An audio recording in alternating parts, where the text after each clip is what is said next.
네, 할렐루야, 반갑습니다. 네, 복된 주일 아침 함께 말씀으로 교제할 수 있는 특권 주신 하나님께 감사드리고, 또 이렇게 초대해 주신 엘림 교회 목사님과 성도님께 너무나 감사를 드립니다. 오늘 본문의 말씀을 통해서 저희들이 참된 예배자가 어떤 자인지, 우리가 드리는 예배가 마땅히 어떠해야 할 것인지를 말씀을 통해서 함께 또 은혜를 나누길 원합니다. 여러분, 2025년도가 거의 이제 막바지에 들었습니다. 날씨가 너무나 추워지고, 근래에 굉장히 날씨가 추워지면서 물씬 이제 가을이 왔다는 것을 느끼게 됩니다. 정말 시간이 너무나 빠르게 흘러가는 우리 인생 가운데 너무나 빠르게 지나는 것을 느낍니다.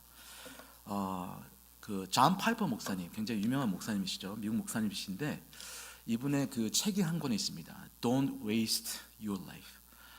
당신의 인생을 낭비하지 마십시오라는 책이 있는데요. 그 가장 제일 먼저 그 첫 번째 챕터의 첫 부분에 파이퍼 목사님 그 댁에 걸어놓았던 한 문구, 집에 있었던 그 액자에다가 담아놨던 그 문구가 있었는데, 그게 그 시티 스터드라는 선교사님의 그 고백이었습니다. 그게 뭐냐면, 한 번뿐인 우리의 한 번뿐인 삶은 곧 지나가게 돼 있다. 근데 오직 그리스도를 위해서 한 일만 영원히 남을 것이다라는 그 문기가 우리 존 파이프 목사님의 어린 시절을 정말 좌우했던, 그 인생을 어떻게 살 것인지를 정말 명확하게 가르쳐줬던 그런 문기라고 했다고 이렇게 고백하는 것을 보게 됩니다. 여러분, 예전에 그 1990년도 초반에 그 리복이라는 그 스포츠웨어, 스포츠 그 의료 또 신발을 파는 그 회사가 있는데요. 그 회사가 한참 잘 나갈 때, 그때 그들이 그 티셔츠나 이런 슬로건에 마케팅 슬로건에 이런 게 있었어요. Life is short. 인생은 짧다. 그러므로 그 해답은 뭐냐면, 짧은 인생이 제한적인 우리의 인생을 놓고 우리가 고민해 봤을 때 어떻게 살아야 할까 했더니 play hard라고 그랬어요. 열심히 놀자, 열심히 스포츠하고 즐기고, 하나뿐인 인생, 정말 제한되어 있고 정말 얼마 남지 않은 우리의 인생을 그렇게 보내는 것이 그것이 답이다, 인생이 답이다, 이렇게 사람들에게 소개를 했습니다. 여러분, 우리의 인생의 정말 가장 근본적인 문제는 우리의 인생이 너무나도 짧고 정말 제한적이고 한계가 있다는 것입니다. 이것이 굉장히 근본적인 문제입니다. 근데 성경은 이렇게 말합니다. 우리가 죄로 인해서, 근본적인 문제는 죄로 인해서 우리가 하나님으로부터 분리되어서, 그 생명에서, 그런 대신 하나님에서 만복의 복이 되시는 하나님으로부터 분리돼서 우리는 죽어있는 자들이고, 그리고 우리가 이 땅을 살아가는 이 삶의 의미도 사실은 허무하고 비참한 인생이다, 이렇게 말하고 있습니다. 불확실함과 두려움 속에서, 염려 속에서 살아가는 것이 모든 이 인생들의 모습입니다. 제가 예전에 인도에 있을 때요, 한 변호사 사무실에 들어갔었는데, 거기에 크지막하게 한 문구가 있었습니다. 그게 뭐였냐면 Time is golden. 시간은 금이다. 그래서 뭐라고 그랬냐면 Time is money. 시간은 돈이다. 그러니까 그 변호사님의 그런 주장은 뭐냐면, 들어와서 간단히 자기 용무를 얘기하고 내가 도와줄 수 없을지 그것만 딱 확실하게 요점만 얘기해라. 시간은 나에게 돈이고 금이기 때문에 내 시간을 너에게 그렇게 허비할 수가 없다, 낭비할 수가 없다. 시간은 귀한 것이다. 이런 요점을 이제 거기에 문구에다 적어놓은 것을 제가 봤습니다. 여러분, 정말 불확실하고 불영속적인 제한되어 있는 이 땅의 삶 속에서 저마다 우리 각자가요, 스스로 생각하고 가치 있다고 여기는 것을 위해서 우리가 삶을 살아가고 싶어 합니다. 우리가 그 어떤 사람도 자기가 가치 없고 낭비고 이거는 허무한 것이고, 이거를 내 시간과 내 노력을, 내 삶을 들여봤자 아무 의미 없다고 생각하는 것을 위해서 그 누구도, 이 제한성을 갖고 있는 인간은요, 그 삶을 드리기를 원하지 않습니다. 영어로 표현하자면 예배는 그 worship, 그래서 어떤 것에 가치를 드리는 행위에 행위를 말하고 있습니다. 예배란 무엇이냐면 가치를 드리는 것, 드리는 것을 예배라고 말합니다. 그러면서 우리가 좀 생각해 보면요, 여러분들 우리 모두는요 지금 예, 세상의 모든 이들은요 사실은 엄연히 따지면 예배자들이에요. 왜냐하면 우리 각자가 무엇인가에 또 어떤 대상에게 우리의 삶을 드리고 있기 때문입니다.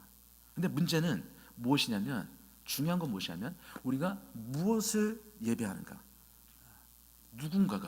누가 어떤 대상이 무엇이 우리의 가치를 받은 한 그런 대상이 되는가, 정말 우리의 예배를 드리는 그 대상이 정말 가치 있는 것인가 아닌가, 이거를 우리가 살펴봐야 된다는 겁니다. 그래서 우리 삶에 행하는 모든 일이 사실은 바로 예배이며 예배 행위라고 할 수 있습니다.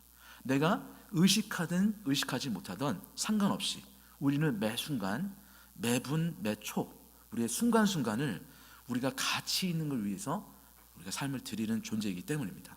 그래서 우리의 삶은 예배와 분리해서 생각할 수가 없습니다. 그래서 중요한 것은 아까 말씀드린 것처럼 예배의 의식과 행위 자체가 아니고요, 예배의 대상이 무엇인가에 있으며 나아가서 그 대상이 진정한 가치가 있는가, 이거를 살펴봐야 되는 겁니다. 우리 모두는 예배자이기 때문에 이러한 예배자 삶을 살아가는 것에 있어서 가장 중요한 것은 진정으로 무엇이 가치 있는 것을 먼저 깨닫고 먼저 우리가 알아야 됩니다. 그리고 그 가치를 위해서 우리의 삶을 드리는 것, 이것이 진정한 예배라고 할 수 있습니다. 그래서 저희 첫 번째 포인트는 이겁니다. 오늘 본문을 통해서 예배를 드릴 때, 우리 예배를 드리는 삶을 살아갈 때 가장 중요한 것은 무엇이냐면 하나님의 가치를 아는 것입니다. 하나님이 누구신지. 우리가 복음이라고 하는데 정말 우리가 기뻐하고 우리가 행복해할 수 있는 이 세상의 그 어떤 만족도 기쁨도 누릴 수 없는 이 땅에서 진정한 행복이 되시고 우리의 소망이 되시고 우리의 생명이 되시는 그 하나님, 그분이 누구신지, 그분이 어떠한 가치를 갖고 계신지를 우리가 먼저 아는 것이 선행되어야 합니다. 그래서 우리가 먼저 어떤 예배의 의식, 어떤 노력, 헌신, 최선을 다해서 섬기는 것, 또 열정을 가지는 것, 이런 행위에 초점을 맞추면 안 됩니다. 오늘 본문 속에서 얘기할 때 저희는 이 본문을 통해서 이 여인을 주목하게 되어 있습니다. 와, 이 여인 어떻게 이렇게 하나님이신 예수님을 예배할 수 있었지? 어떻게 그가 가진 전부, 정말 귀한 것을 깨뜨려서 한 방울도 아니고 전부로, 한 방울도 남겨주시 전부로 드릴 수가 있었지? 나도 그렇게 해야지. 나도 이 여인을 본받아서 그 예배, 그 참 예배처럼 주님이 기뻐하셨던 것처럼 주님이 칭찬하시는 그런 예배자가 돼야지라고 하면서 그 목적과 동기가 그것을 이 여인에게서 우리가 찾으려고 합니다. 우리가 주목하는 것은 그 여인이지, 예수님이 어떠한 하나님이, 성삼위 하나님께서 우리를 어떻게 예배하시는지는 우리가 뒷전으로 밀어놓고 이 인간 쪽에서의 예배를 우리가 살펴볼 때가 너무나 많습니다. 그러나 하나님은요, 오늘 본문의 말씀을 통해서 우리에게 하나님이 그 예수 그리스도께서, 성령 하나님께서 우리를 어떻게 사랑하시는지를 말씀하고자 하신 겁니다. 하나님은 우리를 예배하십니다. 이 표현이 조금 이상하죠. 어떻게 하나님, 신이신 그 하나님이 우리 모두를 창조하시고 세상 모든 만물을 창조하신 그분께서 무엇을 가치 있다고 여기시고 무엇을 사랑한다고 고백하실 수가 있겠습니까? 신이 우리를 예배한다. 그거는 표현적으로 너무나 맞지 않는 표현입니다. 우리가 하나님을 예배하면 예배했지, 어떻게 하나님이 우리를 예배하실 수 있다는 그런 표현이 존재할 수가 있습니까? 그런데 성경 전체는요, 이 복음은 뭐냐면요, 하나님이신 그분이 모든 것이 풍족하시고 모든 것이 영원하시고 모든 것이 가능하신 그분께서 이 지극히 미물, 정말 먼지와 티끌에 불과한 아무 가치 없고 정말 죄덩어리인 우리를 하나님을 사랑할 수 없어서 하나님을 떠나간 그 죄인들을요, 너무너무 사랑하신 나머지 그분이 가지신 전부의 가치로 우리를 먼저 예배하셨다는 겁니다. 우리를 사랑하셨다는 표현, 다른 표현을. 그래서 우리는 먼저요, 하나님 쪽에서 우리를 어떻게 사랑하시는지, 그 참 예배자가, 우리는 참 예배자가 될 수 없습니다. 근데 그 참된 예배자가 되신 하나님 아버지께서 우리를 어떻게 사랑하셨는지, 우리를 위해서 그분의 삶, 예수 그리스도의 전부된 그 삶을 어떻게 우리를 위해서 낭비하셨는지, 허비하셨는지, 가치 없는 우리를 위해서 그렇게 내어주셨는지를 우리가 깨달았을 때, 그 복음을 깨달았을 때 우리는 참된 예배자가 될 수 있습니다.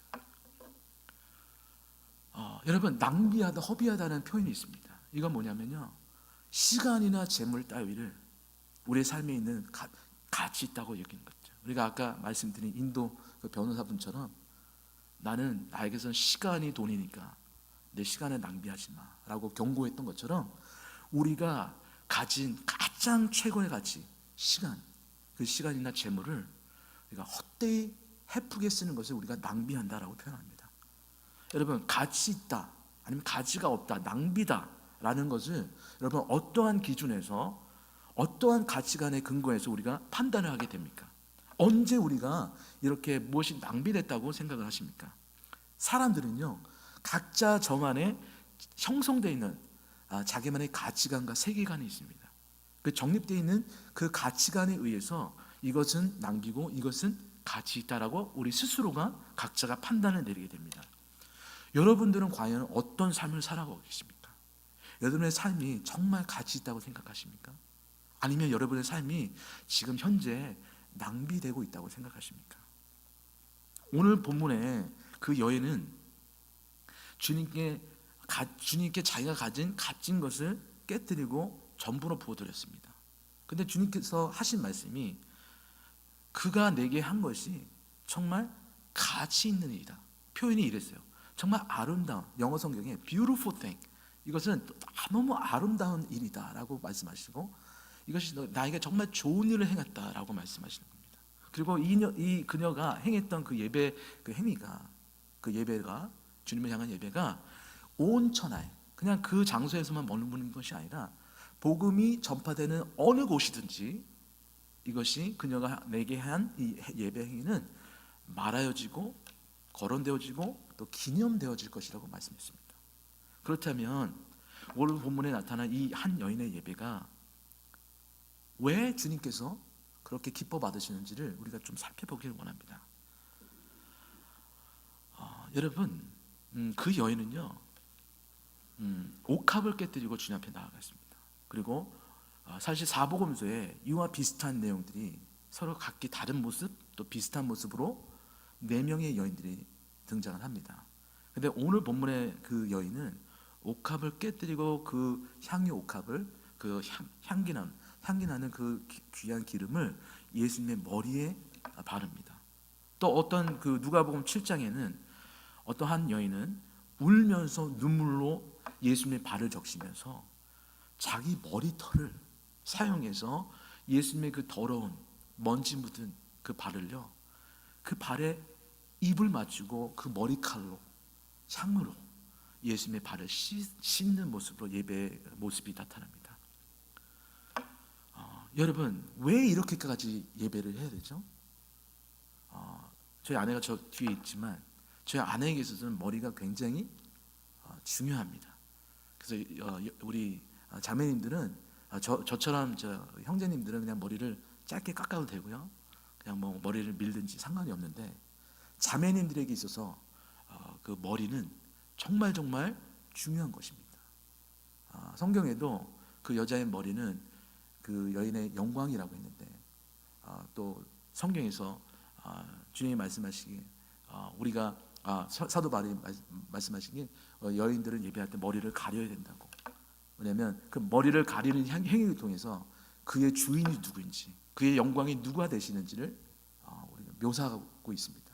그처럼 이 자기가 가진 영광을 내려놓고, 자기가 가진 내세울 수 있는 아름다움을 내려놓고, 그 아름다운 그 영광을 가지고 그 발을, 더러운 발을 씻기는 모습을 통해서, 예수님의 그 발을 씻는 모습을 통해서 지금 예수님이 예배하고 있는 것입니다. 여러분, 이런 예배를 우리가 따라 할 수는 있습니다. 연극해서 주님께 우리가 우리의 전부로 드리는 모습으로 예배를 포장할 수 있습니다. 그런데 그런 예배와 이 여인의 예배의 근본적인 차이는 뭐냐면요, 이 여인은 예수님이 누구신지, 예수님이 얼마나 그녀에게 복음이 되시는지를 깨닫고 그의 자발적으로 자원해서 그 사랑에 감동하여서 주님께 예배를 드렸다는 사실이에요. 오늘 본문에 대조되는 장면이 있습니다. 어떤 거냐면 이 여인의 예배와 또 어떤 이들의 예배가 있는 거예요. 그 어떤 이들이라고 하면 거기에 모였던 예수님의 제자들도 포함되고, 예수님을 알았던 알지 못했던 종교 지도자들, 정말 말씀을 달달 외고 사람들에게 말씀을 가르쳤던 사람들도 포함이 됩니다. 그래서 마가복음 10장에는 어떤 사람들이라고 표현됐고요, 마태복음 26장에는 제자들, 그리고 요한복음 12장에는 제자들 가운데 특히 가룟 유다를 집중해서 말하고 있습니다. 예수께서 베다니 문둥이 시몬의 집에서 식사하실 때에 한 여자가 매우 값진 향유 곧 순전한 나드 한 옥합을 가지고 와서 그 옥합을 깨뜨리고 예수의 머리에 부었더니 지금 반응이 어땠냐면, 또 누가복음 말씀은 아까 말씀드린 것처럼 울며 눈물로 그 발을 적시고 자기 머리털로 씻고 그 발에 입 맞추고 향유를 부으니, 이런 모습으로 했는데, 지금 마가복음 14장에는 어떤 표현이 있냐면요, 어떤 이들이, 그 여인을 포함하지 않은 나머지 어떤 이들이 분내어서 서로 말하는데 무슨 의사로 이 향유를 허비했는가 라면서 굉장히 분개하는 모습이 있습니다. 그리고 우리 본문의 5절에 보니까 그 여자를 이 향유를 300데나리 이상에 팔아서 가난한 자에게 나눠줄 수 있었겠다, 그러면서 그 여자를 책망하는 그런 모습으로 표현이 되어 있습니다. 여러분, 저희가 이 순간에 저희가 우리가 기억해야 될 것은 뭐냐면요, 이 모든 그 순간에 그 주님을 향한 그 반응들이, 이 여자는 아닌 어떤 이들 포함한 모든 사람들이 각자가 예수님을 어떻게 인식하고 예수님을 어떻게 바라보고 있는지, 어떤 가치로 바라보고 있는지를 통해서 반응이 엇갈린다는 거예요. 그래서 복음을 알지 못하는 그 어떤 이들, 예수님이 누구신지 모르고 그분의 가치를 모르는 어떤 이들, 예수님의 제자들도 포함해서, 특별히 가룟 유다를 포함해서 그 사람들은 예수님께 예배하는 한 여인의 그 모습을 도저히 이해할 수가 없는 겁니다. 야, 이거는 미친 짓이다. 왜 이렇게 심하게, 너무 낭비되었다 라고 표현할 수밖에 없는 거예요. 그러나 여인의 그 예수님을 알고, 인격적으로 알고 예수님을 복음 되신 예수님을 위해서 자신의 것을 내어드리기 원하는, 그분의 사랑을 알기에 그분이 이 땅에 왜 오셨는지, 자신의 생명을 내어주시고 우리를 섬기러 오신 그분을 알았던 그 여인은요, 가만히 있을 수가 없었던 거예요. 자신이 가진 전부로도 주님을 예배할 수 없는, 자신이 가진 전부를 내어드려도 결코 주님께서 그 여인에게 부으셨던 그 사랑에 비할 수 없는, 그것을 깨닫고 자기가 가진 것을, 있는 그것을 깨뜨려서 전부로 드리는 예배 행위로 나갈 수밖에 없었던 거예요. 차이는 예수님을 아는지 모르는지, 그 단순한 차이였다는 겁니다. 그래서 우리는 복음을 통해서 영적 분별력이 생깁니다. 다른 이들은 예수님을 선한 선생, 성자 중에 한 명, 우리가 배우고 따라야 될, 본받아야 될 한 위인으로 보지만, 이 여인은요, 예수님이 자신의 죄를 위해서 파멸과 심판으로 멸망할 수밖에 없는 그 여인을 구하러 오신 예수님을 절대 가치가 되시는 그분으로 알고 그렇게 예배했다는 겁니다. 여러분들에게 있어서 가장 가치 있는 것이 무엇입니까? 돈일까요? 명예? 여러분들이 사랑하는 자녀들, 가족들?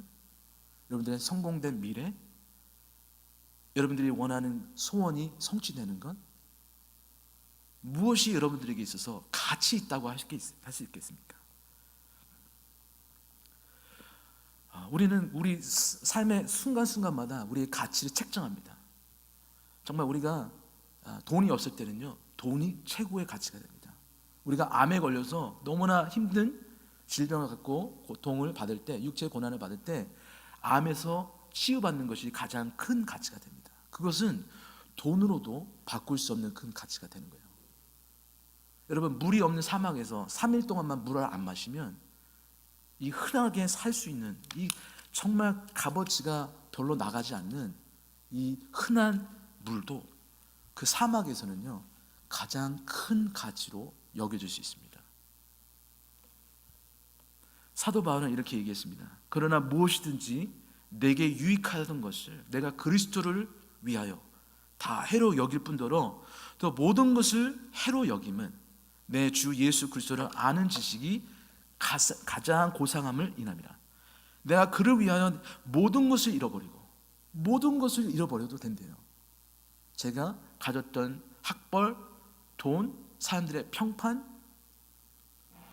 로마 시민권, 자기가 쌓아놨던 사역적인 업적, 그런 모든 것들을 다 잃어버리고 배설물로 여길 수 있으면 그가 그리스도를 얻고 그 안에서 발견되려 함이니 내가 가진 의는 율법에서 난 것이 아니요 오직 그리스도를 믿음으로 말미암는 것이니 그 믿음으로 하나님께로서 난 의다, 하나님의 사랑이다 라고 고백을 합니다.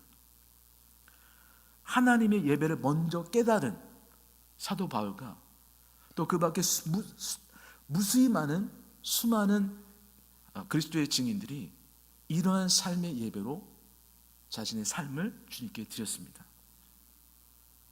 하나님의 관점에서 한번 생각해 보기를 원합니다. 여러분, 정말 우리가 그 예수 그리스도를, 그 생명을, 그 보혈을 우리가 받을 만한 우리가 가치 있는 인생입니까? 우리와 같은 더러운 죄인들을 위해서 왜 하나님은 우리를 위해서 그 아들을 내어주셨습니까?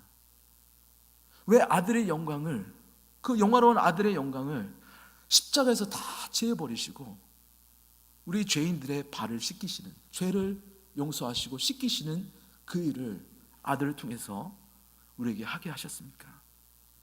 왜 십자가에서 아들의 피를 한 방울도 남기지 아니하시고 전부를 쏟아서, 물과 피를 전부를 쏟아서 우리를 사랑하셨습니까? 왜 우리의 죄를 덮으시고 우리를 아들 삼아 주셨습니까?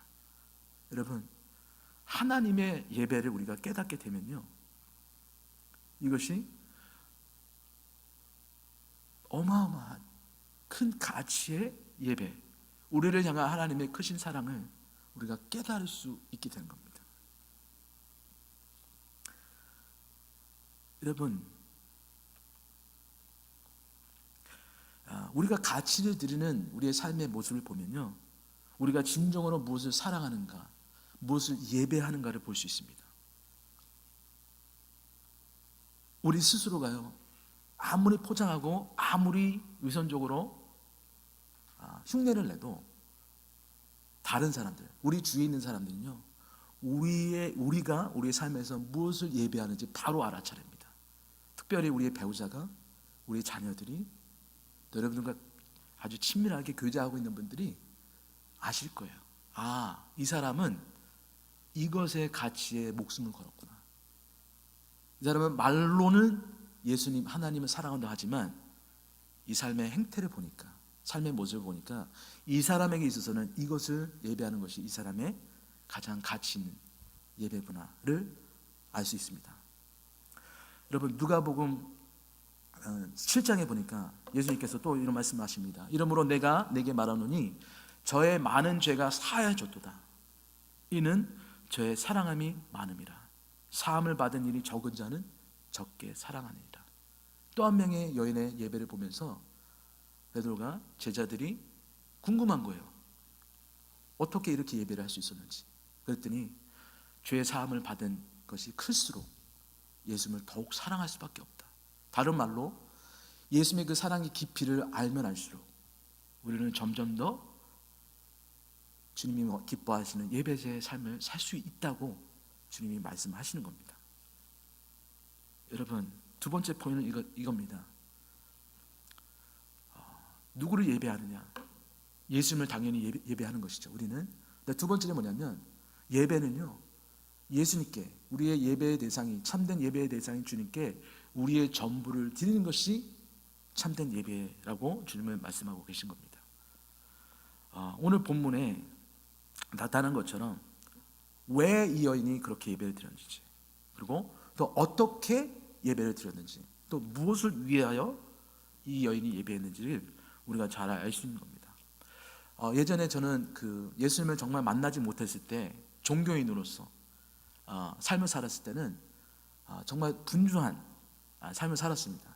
어떤 삶을 살았냐면, 저와 저희 쌍둥이 형이 교회에 누가 이사를 하신다 그러면 성도님 집에 찾아가서, 저희가 트럭이 있었거든요. 그래서 그 트럭을 가져가서 저희가 무료로 이삿짐을 날라드리고, 또 그분들이 고마워하면 참 뿌듯하고, 이것이 정말 주님을 사랑하는 방법이다, 예배하는 방법이다 생각하고 그 헌신 봉사에 보람을 느끼고, 내가 참 이렇게 주님을 섬기고 있으니까 참 뿌듯하고 감사하다, 이런 표현을 많이 했었습니다, 저와 형하고.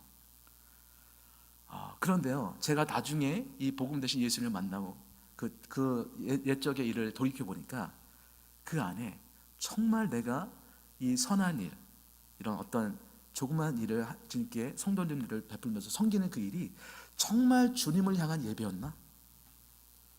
이걸 다시 한번 돌아보게 되는 거예요. 지금 제자 중에 하나가 요한복음에는 그 가룟 유다가 이렇게 얘기했어요. 아니, 이 향유를 어찌하여 300다나리온에 팔아서 가난한 자들에게 나눠주지 아니하였느냐? 막 옳은 말 같아요. 이 값어치 있는 거, 이거 한 번에 주님을 위해서 낭비하지 말고, 값진 거니까 팔아서 예수님 혼자에게만 붓지 말고 가난한 사람들이 우리 주위에 얼마나 많은데 그 사람들에게 부으면 되지 않겠냐 말하면서 그렇게 책망하는 모습이 나오는데, 요한복음 12장 6절에 성경이 분명히 이렇게 기록되어 있습니다. 이렇게 말함은 요한이 지금 가룟 유다의 마음을 지금 안 거예요. 들여다본 거예요. 뭐라고 했냐면, 가난한 자들을 생각함이 아니요, 실제로는 가난한 자들을 위한 것이 아니라 저는 도적이라, 돈깨를 맞고 거기에 넣는 것을 훔쳐갑니다. 사실 겉포장은 우리 저는 좋은 일하고 선한 일 해야지, 우리 구제하고 선교 나가고 이 사람들 우리 주위에 있는 커뮤니티를 위해서 우리가 헌신봉사해야지. 하지만 사실은 거기에 관심과 목적이 있는 것이 아니라 자기의 유익과 자기의 인정과 평판과 사람들 앞에서 높아짐과 선을 통해서 와 감사합니다, 축하합니다, 이런 것들을 추구하고 있는, 사람의 영광을 구하고 있는, 또 돈을 통해서 자기가 유익을 얻으려고 그렇게 포장하고 있는 예배였다는 거예요. 가짜 예배입니다. 가짜 예배. 저도 선교사지만 제가 항상 선교지를 나갈 때마다, 사람들을 만날 때마다 저의 마음속에 떠올리는, 기억하고 싶은 한 가지가 있습니다. 그게 뭐냐면, 내가 하는 모든 선교 사역은 선교의 그 섬김을 받는, 선교 사역의 섬김을 받는 그 대상들, 사람들에게 있는 것이 아니라 최우선적으로 예수님을 위한 것이다.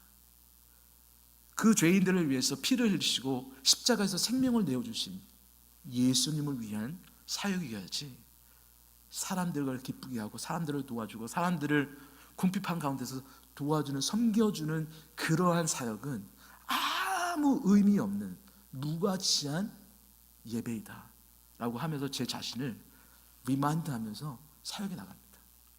여러분, 그 아무리 큰 사역의 업적을 남겨도요, 그 사역 자체가, 삶의 전부로 드렸던 헌신 자체도 참된 예배가 아닐 수 있습니다. 그 예배의 주인공은 반드시 예수 그리스도가 되셔야만 합니다. 우리가 공부하는 이유, 목적, 우리가 비즈니스 사업을 운영하는 목적, 우리가 결혼하는 목적, 우리가 심지어 사역하는 그 목적, 동기와 목적이 예수님이 아니시면 그것은 한낱 우리의 자신을 높이는 자아 숭배와 자기 행복을 위해서 예수님을 겉에 포장했지만 예수님을 예배하는 것을 겉에 포장했지만 여전히 스스로를 예배하는, 스스로를 사랑하는 그러한 거짓된 잘못된 예배일 수밖에 없습니다. 마가복음 10장 17절에 이런 말씀이 있습니다.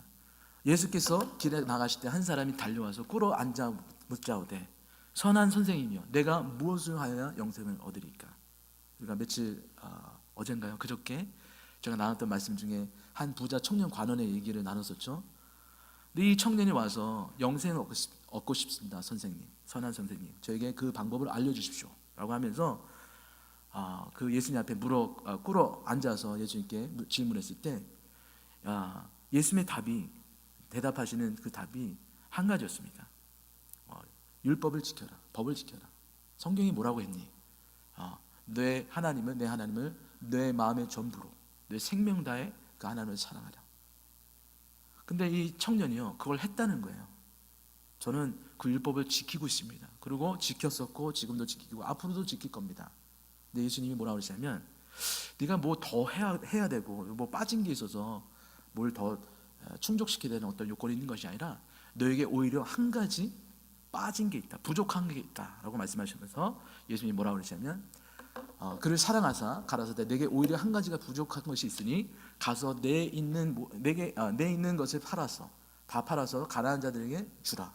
그리하면 하늘에서 보화가 내게 있으리라. 그리고 나서 주님 뭐라 하시면 그리고 와서 나를 쫓으라 이렇게 말씀했습니다. 그랬더니 이 청년의 반응이 어땠어요?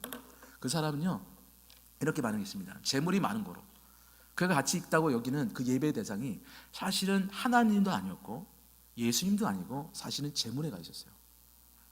그 재물이 너무 많아서 그 가치를 버릴 수가 없어서 슬픈 기색을 띠고 근심하며 자기가 사랑하는 재물이 있는 집으로 돌아갔습니다. 여러분 중국집에 가시면 짜장면하고 짬뽕이 이게 옵션이 있죠, 옵션. 그래서 어떨 때는 짬뽕 먹고 싶고 어떨 때는 짜장면 먹고 싶어서 우리는 결단을 해야 됩니다. 그래서 제가 오늘은 짜장면 먹을래, 짬뽕 먹을래. 근데 어떤 한 식당에서 이거를 해결한 방법이 있었어요. 그게 뭐냐면 짬짜면입니다. 짬짜면. 그렇죠? 그래서 두 가지를 한꺼번에 맛을 볼 수 있는. 근데 주님이 그러시는 거예요. 짬짜면 절대 안 되고 너 짜장면 먹을래? 아니면 짬뽕 먹을래? 하나만 선택해야 돼. 주님이 그 청년을 너무 사랑하셨어요. 그래서 그 청년에게 얘기하는 겁니다. 네 마음속에는 내가 전부가 아니야. 네 마음속에는 네가 사랑하는 그 재물이 너의 전부란다. 너의 진정한 예배의 대상은 내가 아니고 재물이야. 근데 주님이 뭐라고 그러시냐면 너 정말 영생을 원해? 내가 영생인데 나를 따라올 수 있겠어? 그러려면 나만 택해야 돼.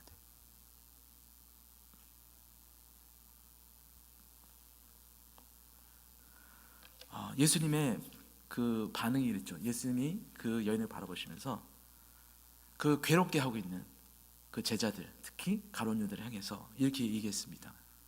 가만두어라. 너희가 어찌하여 저를 괴롭게 하느냐? 저가 내게 좋은 일을 행했다. 이렇게 말씀합니다. 그리고 예수님이 뭐라고 하시냐면 가난한 자들은 항상 너희와 함께 있으니 아무 때라도 원하는 대로 도울 수 있거니와. 예수님이 가난한 자를 돕지 말라고 하신 게 아닙니다. 도와야 됩니다. 그러나 예수님께서 말씀하신 게 뭐냐면 너희가 아까 제가 말씀드린 대로 가난한 사람들을 돕고 섬긴다고 해서 나를 예배하는 게 아닐 수 있다. 주여 주여 하면서 큰 권능을 행하고 귀신도 내쫓고 많은 선한 일을 행해도 나와 상관없는 일을 할 수도 있다. 그게 불법이다. 순서가 틀렸다 이렇게 말씀하는 겁니다. 나는 너희와 항상 함께 있지 아니하리라. 예수님이 오신 목적, 십자가에서 죽으시고 하나님의 영광을 드러내실 때 하나님의 완전하신 공의와 사랑을 십자가에서 드러내 주실 때 어떻게 하나님께서 우리를 사랑하시는지를 온 세상에 모든 민족에게 모든 백성과 방언에게 선포하시는 그 십자가의 영광을 앞두시고 내가 너희와 항상 함께 할 수 없는 그 영광의 때가 오는데 그것을 너희들이 깨닫게 되면 나를 먼저 예배하고 그 후에 내가 너에게 부어준 그 사랑을 가지고 다른 사람을 섬길 수 있을 거야 라고 주님께서 말씀하시는 겁니다. 여러분 저희가 말씀하는 그 전심 전부로 예배하는 거 이게 뭔지를 정말 가장 좀 쉽게 설명을 드리겠습니다. 여러분 산수 아시죠? 산수. 예, 99%가 클까요? 아니면 1%가 클까요? 예, 이건 초등학교 저희 아이들도 아는 답입니다. 뭐냐면 산술적으로는요 99%가 항상 언제든지 1%를 넘어섭니다. 이게 큰 거예요. 비교적으로 큰 겁니다. 그런데 하나님께는요 사실은 99%에 관심이 없으세요. 하나님은요 1%에 관심이 있으십니다. 사실은 이 99%대 1%의 대결은 100%와 100%의 대결입니다. 저희 아이들이 준영이하고 준우가 저희 남자애들 둘이 있고 딸이 하나 있거든요. 근데 걔네들이 장난감 쟁탈전이 있습니다. 자기가 좋아하는 장난감이 있어요. 근데 어떨 때는 그 두 아이가 한 장난감을 놓고 서로 다툴 때가 있어요. 이건 내 거야. 아니야, 이건 내 거야. 내가 먼저 가졌어. 아니, 이거 어제 내가 여기다 놨었는데 서로 싸우는 거예요. 티격태격. 근데 큰애가 이러는 겁니다. 제가 이제 만들어낸 거예요. 큰애가 아침에 일찍 일어나서 자기가 가장 귀하다고 가치 있다고 여기는 그 장난감을 아침에 딱 손에 들고요. 조그만 장난감. 그러면서 주머니에 딱 넣는 겁니다. 자기 주머니에다 넣고 그 동생 아직 일어나진 장꾸러기 동생에게 가서 야 일어나봐. 왜? 너에게 좋은 소식이 있어. 뭔데? 그래서 장난감 그 있는 그곳으로 데려갑니다. 그러더니 큰애가 준영이가 이런 겁니다. 자 여기 장난감들 많이 보이지? 무수히 많은 장난감이 있어. 저희 집에 진짜 장난감이 많습니다. 아마 100개도 넘을 거예요. 요즘 애들은. 근데 그 장난감 보여서 이야 이렇게 많지? 이거 다 너 가져. 동생이 진짜? 이거 다 가져야 돼? 당연하지. 내가 너를 얼마나 사랑하는데. 너는 나의 사랑하는 동생이잖아. 내가 너를 위해서 준비했어. 내 마음을 받아줘. 다 가져. 그런데 요거 하나 있잖아요. 주머니 있는 거 요 장난감은 너 거 아니고 이거 내 거야. 이거는 나만 갖고 놀 수 있어. 너 다 가져. 요거는 안 돼. 여러분 큰애 준영이의 마음이 어디에 닿아 있을까요? 예? 그 지극히 작은 거 하나 거기에 준영이 큰애의 전심이 다가 있는 거예요. 99개 그 99%는요 저희 큰애에게는 아무런 가치가 없는 겁니다. 그건 쓰레기에 불과해요. 야 너 다 가져. 근데 그 조그만 애는 그것도 모르고 야 형이 나를 이렇게 사랑하는구나. 야 형이 자기는 요거 하나만 갖고 나머지 다 나 가지래. 기뻐가지고 날뜁니다. 그건 준영이는 뒤돌아서면서 바보. 아유 멍청이. 내가 요 작은 거 내가 얼마나 귀하게 여기는데 이거는 전부로도 내가 바꿀 수 없는 내 보물인데 그것도 모르고 아이고 바보. 그래 좋아해라. 여러분 하나님은요 절대 속지 않으십니다. 우리가 하나님께 이래요. 하나님 예배합니다. 저 11조 드렸고요. 뭐 드릴까요? 이거 드릴까요? 네 받으세요. 하나님 저희 시간을 원하세요? 단기 선교 갈까요? 예 할게요. 그런데 하나님 요것만큼은 제 인생에서 절대로 만지시면 안 돼요. 건드시면 안 됩니다. 요거는요 제 영역이에요. 요거는요 하나님이 요거 거둬가시면 저 하나님 비호할 거예요. 요거는 제 겁니다. 선을 딱 긋는 게 있어요. 하나님 뭐라고 그러시냐면 너는 나를 예배하는 자가 아니야. 네가 나한테 주는 그거 나에게 아무 의미 없는 거야. 너한테도 가치 없는 걸 가지고 나한테 줘봤자 그 쓰레기 너무 내가 기뻐하겠니? 주님은요 우리의 그 작은 1%를 받기 원하세요. 하나님 절대 이것만은 안 됩니다. 제가 예전에요 저희 아버지가 목사님이셨으니까 저는 어릴 때부터 어머니가 서원해서 가지고 목회자가 될 수밖에 없는 운명을 타고났어요. 태어날 때부터. 근데 제가 자라면서 그게 너무 부담되는 거예요. 저희 아버지 목회하신 거 보니까 목회가 너무 힘들고 상처도 많고 근데 제가 자라면서 뭐라고 결단했냐면, 하나님, 저는 다른 거 다 될게요. 집사, 장로 다 될게요. 근데 목사만큼은 절대 안 됩니다. 주님 뭐라 하시냐면, 그거 나한테 내라. 너가 절대 아니라고 하는 거, 그거 나한테 내라. 내가 너를 사용하기만 한다.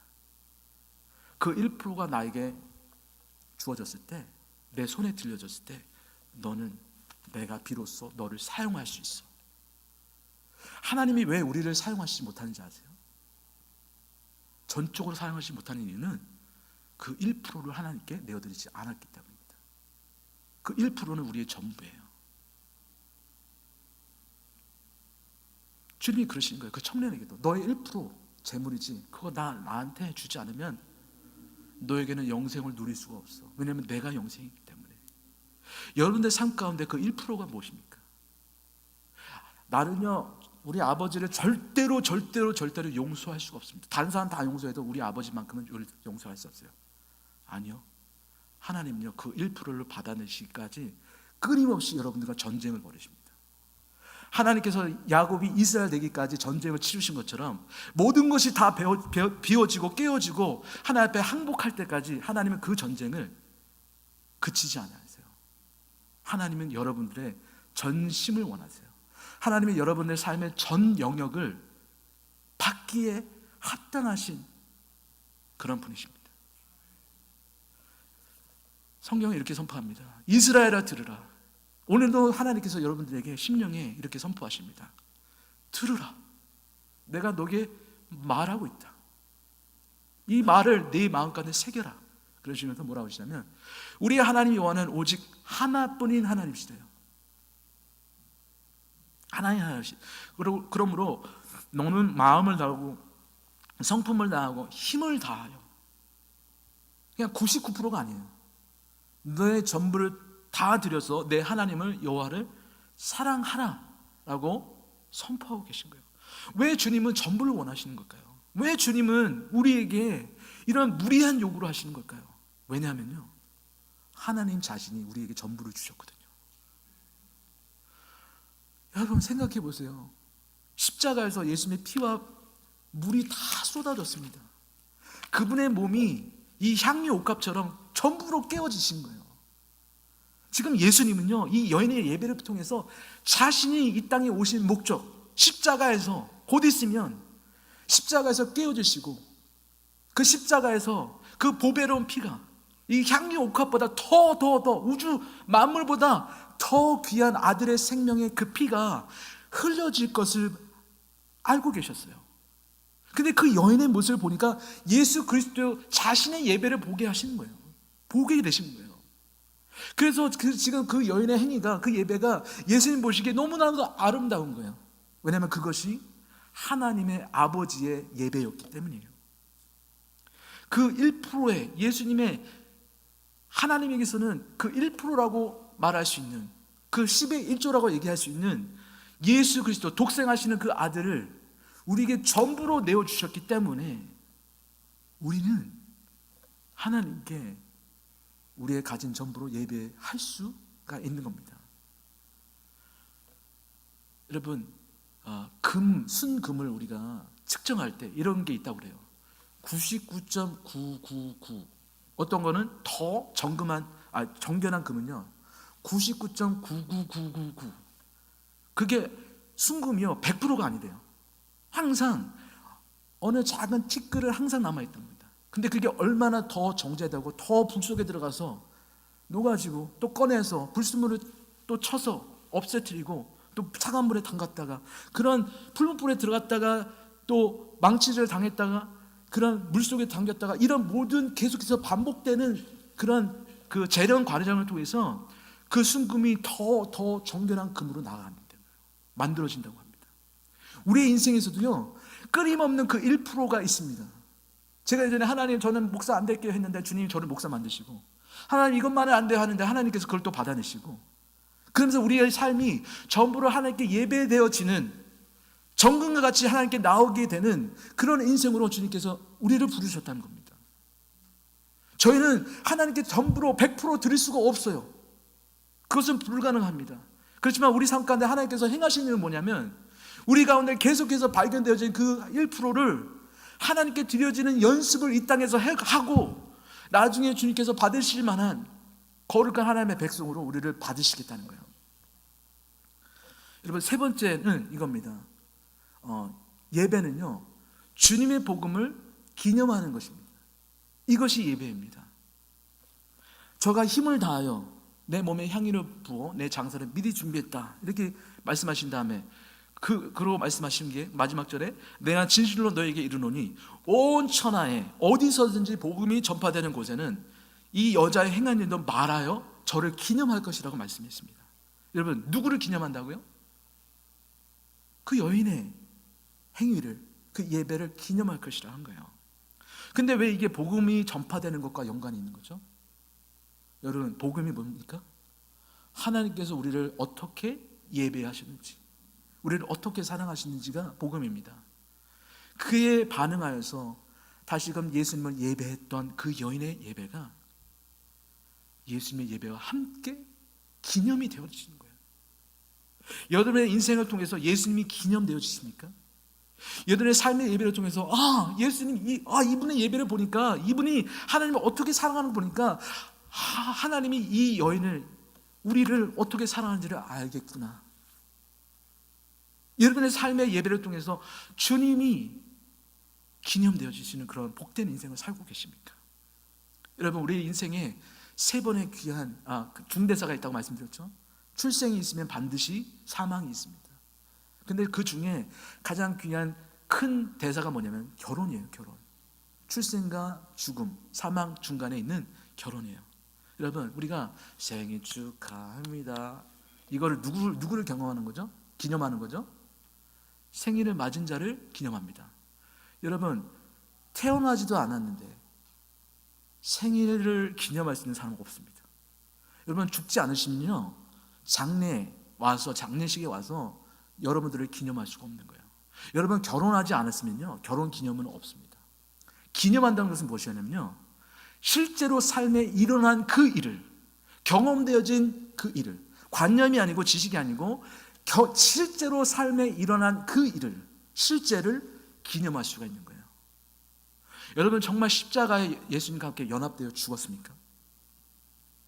죽지 않은 분들은요, 기념할 수가 없는 거예요. 정말 예수님과 연합되어서 한 몸을 이루셨습니까? 결혼하셨습니까? 예수님이 여러분의 신랑이 되십니까? 여러분 거룩한 신부가 되십니까? 결혼하지 않았으면요, 결혼 기념은 없습니다. 여러분, 정말 예수 그리스도가 십자가에 죽고 부활 생명으로 거듭나셨고 성령님께서 여러분 가운데 운행하시고 내주하고 계십니까? 그렇지 않으면 여러분은 새로운 피조물로서 기념할 수가 없습니다. 여러분, 성만찬과 세족식의 의미는요, 주님이 우리를 위해서 어떻게 섬기시고 우리를 사랑하신지를 기억하며 주님을 기념하는 겁니다. 왜냐하면 예수님이 그 일을 실제로 우리 삶 가운데 행하셨기 때문이에요.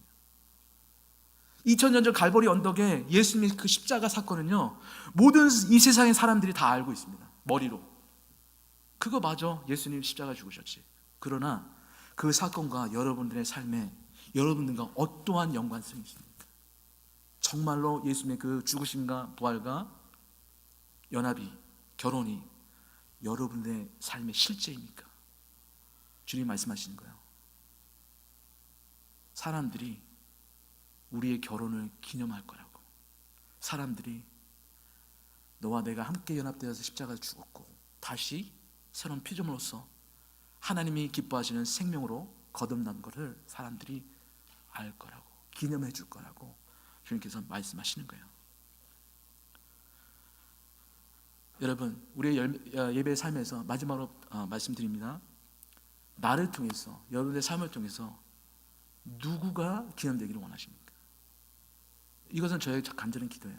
저의 삶의 모든 영역에서, 저의 사역에서 주님만 사람들에게 기억되고 기념되기를 원합니다. 제가 한 게 아니고 제 안에서 행하신 주님을 사람들이 알기를 원해요. 오직 내가 죽어있을 때만, 주님이 오롯이 내 안에서 일하실 때만 주님이 드러나게 되어 있습니다. 사실 이 일은 불가능합니다. 그러나 하나님께서 우리에게 그 은혜를 베푸시고 성령께서 우리 안에서 힘주시고 우리 안에 능력을 베푸시고 우리에게 기도케 하시고 우리를 비워내게 하실 때 성령으로 충만하고 예수 그리스도의 생명으로 충만할 때 우리는 그것이 가능합니다. 우리가 주님께 쓰임받지 못하는 이유가 뭔가 부족해서 아니에요. 저는 그렇게 생각했어요. 성경 지식이 모자라서, 말을 더듬어서. 아니요, 주님이 우리를 쓰시지 못하는 이유는 딱 한 가지입니다. 아까 말씀드린 대로 우리의 전부로 주님께 내어드리지 않았기 때문입니다. 우리의 염려, 우리의 두려움, 나는 안 돼, 나는 가치 없어, 그러한 헛된 망상, 주님이 우리를 가치 있다고 여기셨는데 우리 스스로가 나는 안 돼, 하나님 나를 쓰실 수 없어. 아니요, 하나님께서 그것 때문에 여러분들을 못 쓰시는 게 아니라 여러분들의 삶을 전부로 주님께 맡기지 않았기 때문입니다. 여러분, 거듭난 우리 성도는요 가치를 지닙니다. 제가 어제 말씀드린 것처럼 인도의 최하층민 달리츠, 불가촉 천민, 어떤 한 여인의 고백이 이랬습니다. 저는 불가촉 천민이에요. 다른 그리스도인 우리 성도님들은 다 높은 계층이, 그래서 있는 사람들에게는 나는 그 사람들보다 하등한 존재입니다. 아니요, 예수 그리스도를 만난 우리 모두는요 예수 그리스도의 가치를 가집니다. 핏값만큼의 가치. 왜냐하면 예수님이 우리를 각자를 예수님의 보배로운 피로 우리를 사셨기 때문이에요. 어제 말씀드린 대로 이거 50전 1불이면 살 수 있어요. 제가 어제 호텔에서 보니까 이게 2불 50까지 하더라고요. 너무 비싼데, 이게 낭비인데. 근데 주님은요 자기의 핏값으로 우리를, 하찮은 우리를 사셨다는 거예요. 그게 우리의 가격이에요. 가격표. 우리 스스로가 나는 1불짜리밖에 안 돼, 나는 50센트. 아니요, 주님이 말씀하시길 너는 내가 너무너무 가치 있게 여기고 사랑해서 내 전부를 줘도 아깝지 않은 사랑하는 아들이다, 딸이다 말씀합니다. 시티스터드의 마지막 그 외침이 다시 한번 우리 마음가운데 새기지 원합니다.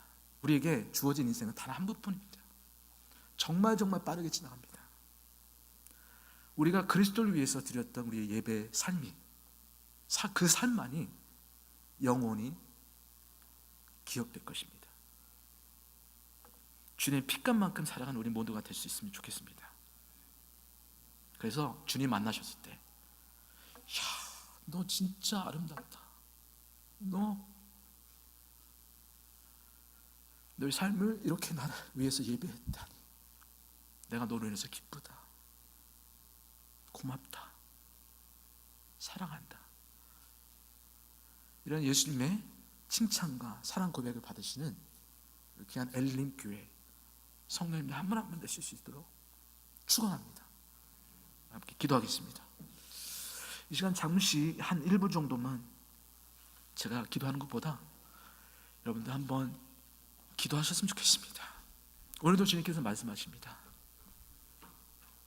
이 우주 만물을 짓고 너를 이 땅에 나게 한, 너를 짓고 창조한 나 여호와다. 나는 그 유일한 하나뿐인 이 세상에 하나님인데 내가 너를 사랑해서 내 아들을 십자가에서 깨뜨리고 그 피로 너의 죄를 씻었다. 그의 영광을 제거하고 그 영광으로 너를 옷 입혔다. 의의 옷으로 옷 입혔다.